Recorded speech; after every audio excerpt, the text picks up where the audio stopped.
പലപ്പോഴും റിലേഷൻഷിപ്പിലാവുന്ന സമയത്ത് കപ്പിൾ പറയുന്ന ഒരു മേജർ ഇഷ്യൂ ആണ് ട്രസ്റ്റ് ഇല്ല, അല്ലെങ്കിൽ ട്രസ്റ്റ് പോയിട്ടുണ്ട്. ട്രസ്റ്റ് ഇഷ്യൂസ് ആണ് റിലേഷൻഷിപ്പിൽ ഏറ്റവും കൂടുതൽ പ്രശ്നങ്ങൾ ഉണ്ടാക്കുന്നത് എന്നുള്ളത്.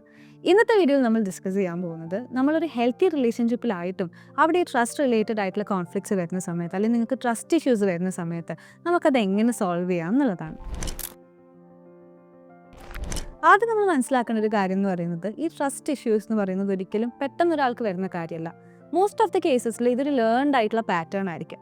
അതെന്തുകൊണ്ടായിരിക്കും നമുക്ക് വരുന്നത്? നമ്മളുടെ പാസ്റ്റ് എക്സ്പീരിയൻസസ് കാരണമായിരിക്കും. ചിലപ്പോൾ നിങ്ങൾക്ക് തന്നെ നിങ്ങളുടെ പണ്ടത്തെ റിലേഷൻഷിപ്പിൽ നിങ്ങളുടെ പാർട്ട്ണർ നിങ്ങളെ ചീറ്റ് ചെയ്തിട്ടുണ്ടാവാം, അല്ലെങ്കിൽ അവർ ഭയങ്കര ഇമോഷണലി അൺഅവൈലബിൾ ആയിട്ടുള്ള ഒരാളായിരിക്കാം. പെട്ടെന്നൊരു ദിവസം രാവിലെ എനിക്കിനി താല്പര്യമില്ല എന്ന് പറഞ്ഞ് നമ്മളെ അബാൻഡൻ ചെയ്ത് പോയിട്ടുണ്ടാവാം. ഇനി നമ്മളുടെ പാരൻസിൻ്റെ കേസ് എടുക്കുകയാണെങ്കിൽ അവർ ഭയങ്കര ഇമോഷണലി അൺഅവൈലബിൾ ആയിരുന്നു, നമുക്ക് സംസാരിക്കാൻ പറ്റാത്ത, അല്ലെങ്കിൽ നമുക്കൊരു ലവ് ഫീൽ ചെയ്യാത്തൊരു ഹൗസ് ഹോൾഡിലായിരുന്നു നമ്മൾ വളർന്നിട്ടുണ്ടായിരുന്നത്, അല്ലെങ്കിൽ അവർ ഇൻകൺസിസ്റ്റൻ്റ് ആയിട്ടുള്ള ലവ് ആയിരുന്നു നമുക്ക് തന്നിട്ടുണ്ടായിരുന്നത് എന്നുള്ളൊരു കേസാകുമ്പോൾ നമുക്കൊരു പേടി ഉണ്ടാവും, എന്നെ എല്ലാവരും ഇട്ടു പോവോ, അല്ലെങ്കിൽ ഞാൻ ഇതിന് വേർത്തിയാണോ എന്നുള്ളൊരു കാര്യം കാരണം നമുക്ക് ട്രസ്റ്റ് ഇഷ്യൂസ് വരാനുള്ള സാധ്യതയുണ്ട്. അതുകൂടാതെ തന്നെ ചൈൽഡ്ഹുഡ് വിട്ടേ ഫ്രണ്ട്സിൻ്റെ കേസ് എടുക്കുകയാണെങ്കിൽ, ഒരു നല്ല ജനറലായിട്ട് നമ്മൾക്ക് എപ്പോഴും കൂടെ നിൽക്കുന്ന ഫ്രണ്ട്സ് ഇല്ല, അല്ലെങ്കിൽ ഫ്രണ്ട്ഷിപ്പിൽ ഒരുപാട് ബാക്ക് സ്റ്റാബ് ചെയ്തിട്ടുണ്ട്, നമുക്ക് ഒരുപാട് പ്രശ്നങ്ങൾ വന്നിട്ടുണ്ടെങ്കിലും ഈ ഒരു ട്രസ്റ്റ് ഇഷ്യൂസ് ആയിട്ട് നമുക്ക് ഫ്യൂച്ചറിലേക്ക് മാറാനുള്ള സാധ്യതകളുണ്ട്. ഇങ്ങനെ ഒരുപാട് എക്സ്പീരിയൻസിലൂടെ പോയ ഒരാൾക്ക്, ഈവൻ ദോ ഒരു ഹെൽത്തി റിലേഷൻഷിപ്പാണ്, പാർട്ട്ണർ ഭയങ്കര കൺസിസ്റ്റൻ്റ് ആണ്, സ്നേഹം കാണിക്കുന്ന ആളാണ്, വേറെ ചീറ്റ് ചെയ്ത ഹിസ്റ്ററിയും കാര്യങ്ങളൊന്നും ഇല്ലെങ്കിൽ തന്നെ ട്രസ്റ്റ് ഇഷ്യൂസ് വരാനുള്ള ചാൻസസ് കൂടുതലാണ്. കാരണം എന്തുകൊണ്ടാണ്? പാസ്റ്റിലുണ്ടായിരുന്ന എക്സ്പീരിയൻസ് ഇങ്ങനെയാണ്, ഇങ്ങനെ കുറേ പ്രശ്നങ്ങൾ ഉണ്ടായതുകൊണ്ട് തന്നെ എല്ലാവരും ഇങ്ങനെ ആയിരിക്കും എന്നുള്ളൊരു ജനറലൈസേഷൻ കാരണം നമുക്ക് ആ ഒരു ട്രസ്റ്റ് ഇഷ്യൂ വരാനുള്ള സാധ്യത കൂടുതലാണ്. പക്ഷേ ചില കേസ് നമ്മൾ എടുക്കുകയാണെങ്കിൽ, നമ്മുടെ പാർട്ട്ണർ തന്നെ മുന്നേ ഉണ്ടായ ചില ഇൻസിഡൻസിന് നമുക്ക് ഈ ട്രസ്റ്റ് ഇഷ്യൂസ് വരുത്താനുള്ള ചില ഔട്ട്പുട്ട്സ് നിന്നിട്ടുണ്ടാവും. മേ ബി ചെറിയ നമ്മളോട് പറയാതെ ചെയ്ത കാര്യങ്ങളായിരിക്കാം, അല്ലെങ്കിൽ നമ്മൾ കണ്ടുപിടിച്ച കാര്യങ്ങളായിരിക്കാം. അങ്ങനത്തെ കേസസിലാവുന്ന സമയത്ത് നമുക്കുണ്ടാകുന്ന ആ ട്രസ്റ്റിനുണ്ടാകുന്ന ആ ഒരു ബ്രേക്കിനൊരു കോസ് ഉണ്ട്. പക്ഷെ അതല്ലാതെ നമ്മൾ വളരെ ഹെൽത്തി ആയിട്ടുള്ള റിലേഷൻഷിപ്പിലാണ്, പക്ഷെ നമ്മുടെ പാസ്റ്റ് പാറ്റേൺസ് കാരണം നമുക്കുണ്ടാകുന്ന ബുദ്ധിമുട്ടുകൾ എങ്ങനെയാണ് സോൾവ് ചെയ്യാൻ നമുക്ക് നോക്കാം. ആദ്യമായിട്ട് നമ്മൾ ഏറ്റവും ഇമ്പോർട്ടൻ്റ് ആയി ചെയ്യേണ്ട ഒരു കാര്യം എന്ന് പറയുന്നത് അവയർനെസ് ആണ്. എന്തുകൊണ്ടാണ് എനിക്ക് ഈ ട്രസ്റ്റ് ഇഷ്യൂ വരുന്നത്? എൻ്റെ പാസ്റ്റ് റിലേഷൻഷിപ്പിലുള്ളൊരു പ്രശ്നം കാരണമാണോ, ഇനി എൻ്റെ പാരൻസ് ആയിട്ടുള്ള റിലേഷൻഷിപ്പ് കാരണമാണോ, അല്ലെങ്കിൽ ഫ്രണ്ട്സ് ആയിട്ടുണ്ടായിരുന്ന എക്സ്പീരിയൻസ് കാരണമാണോ? ഈ ഒരു അവയർനെസ് എന്ന് പറയുന്നത് വളരെ ഇമ്പോർട്ടൻ്റ് ആണ്. നമ്മൾ റീസൺ കണ്ടുപിടിക്കുകയാണ്, എന്തുകൊണ്ടാണ് എനിക്ക് ഈ ട്രസ്റ്റ് ഇഷ്യൂ ഡെവലപ്പ് ആയി വന്നിട്ടുള്ളത്. രണ്ടാമത്തെ കാര്യം, നമ്മളുടെ പുതിയ പാർട്ട്ണറായിട്ട്, അതായത് കറണ്ട് പാർട്ട്ണറായിട്ട് നമ്മൾ സംസാരിക്കുന്ന സമയത്ത് എന്തെങ്കിലും ഇഷ്യൂ വരുവാണ്, അല്ലെങ്കിൽ പ്രശ്നം വരുന്ന സമയത്ത് പഴയ പാസ്റ്റ് എക്സ്പീരിയൻസസ് വെച്ചിട്ടാണോ ഇവരെ ഞാൻ ജഡ്ജ് ചെയ്യുന്നത് എന്നുള്ളത് നമ്മളൊന്ന് ചെക്ക് ചെയ്യുക. കാരണം നമ്മൾ പണ്ടത്തെ എക്സ്പീരിയൻസ് വെച്ച്, ഓക്കെ എന്നെ ഇത്ര ആൾ ഇങ്ങനെ ചെയ്തിട്ടുണ്ട്, അപ്പോൾ ഈ ആളും അങ്ങനെ ചെയ്യും എന്നുള്ളൊരു ജനറലൈസേഷൻ വരാനുള്ള ചാൻസസ് കൂടുതലാണ്. അപ്പോൾ ഞാൻ റിയാക്ട് ചെയ്യുന്നത് ഇപ്പോഴത്തെ കറണ്ട് സിറ്റുവേഷനോടാണോ, അല്ലെങ്കിൽ ഞാൻ എൻ്റെ പാസ്റ്റിനെ കൊണ്ടുവന്നിട്ട് ആ വ്യക്തിയെ കൂടി ജനറലൈസ് ചെയ്യുകയാണോ എന്നുള്ളത് നമ്മൾ റിയാക്ട് ചെയ്യുന്ന സമയത്ത് അവെയർ ആവാൻ ശ്രദ്ധിക്കുന്നത് വളരെ ഇമ്പോർട്ടൻ്റ് ആണ്.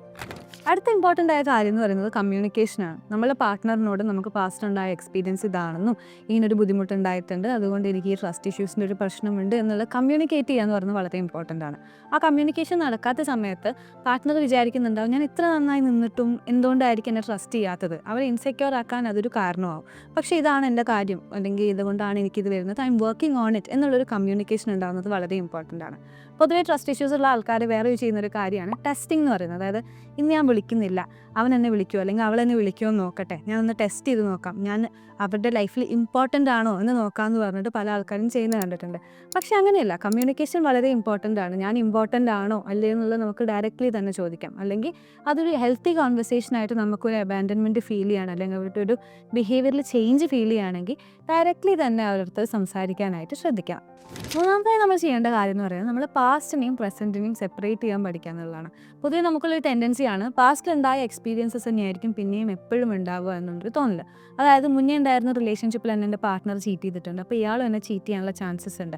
അതായത് എല്ലാ കാര്യങ്ങളും ഒരേപോലെയാണ്, എല്ലാ വ്യക്തികളും ഒരേപോലെയാണെന്നുള്ളൊരു ജനറലൈസേഷൻ പൊതുവെ ആൾക്കാർക്ക് ട്രസ്റ്റ് ഇഷ്യൂസ് വരുമ്പോൾ കാണാറുണ്ട്. പക്ഷെ അങ്ങനെ ഒരു തോട്ട് വരുന്ന സമയത്ത് അതെൻ്റെ പാസ്റ്റാണ് അല്ലേ, അവിടെ ഒരു ലൈനുണ്ട്, അത് line this is another part, ഇത് വേറൊരു വ്യക്തിയാണ്, ഇതെൻ്റെ പ്രസൻ്റ് ആണ് എന്നുള്ളത് ചിന്തിക്കുക. അതിൻ്റെ കൂടെ തന്നെ ഓക്കെ എനിക്കിങ്ങനെ ഒരു തോട്ട് വരുന്നുണ്ട്, ട്രസ്റ്റ് ഇഷ്യൂസ് വരുന്നുണ്ടെങ്കിൽ അതിൻ്റെ എവിഡൻസ് എന്താണ്, അതിന് കാരണം എന്താണ് എന്നുള്ളതും കൂടി നമ്മൾ അവെയർ ആയിരിക്കുക. നമ്മൾ ചിലപ്പോൾ ചിന്തിക്കുന്ന സമയത്ത് നമ്മുടെ പാർട്ട്ണറിന് അങ്ങനത്തെ ഒരു രീതിയിലുള്ള ഒരു അപ്രോച്ചും ചിലപ്പോൾ ഉണ്ടായിട്ടുണ്ടാവില്ല. അപ്പോൾ മനസ്സിലാക്കേണ്ടത് എന്താണ്, ഇത് പാസ്റ്റിലുള്ള എക്സ്പീരിയൻസസ് കാരണം ഞാൻ ഓവർ തിങ്ക് ചെയ്യുന്നതാണ് എന്നുള്ളത് മനസ്സിലാക്കുക. പിന്നെ ഒഴിവാക്കേണ്ട ഒരു കാര്യം എന്ന് പറയുന്നത് ലുക്കിംഗ് ഫോർ പ്രൂഫ്സ് എന്നുള്ളൊരു കാര്യമാണ്. അതായത് നമ്മൾ ഓരോ കാര്യങ്ങൾക്ക് വേണ്ടി പ്രൂഫ് കണ്ടുപിടിക്കാനായി ശ്രമിക്കുക.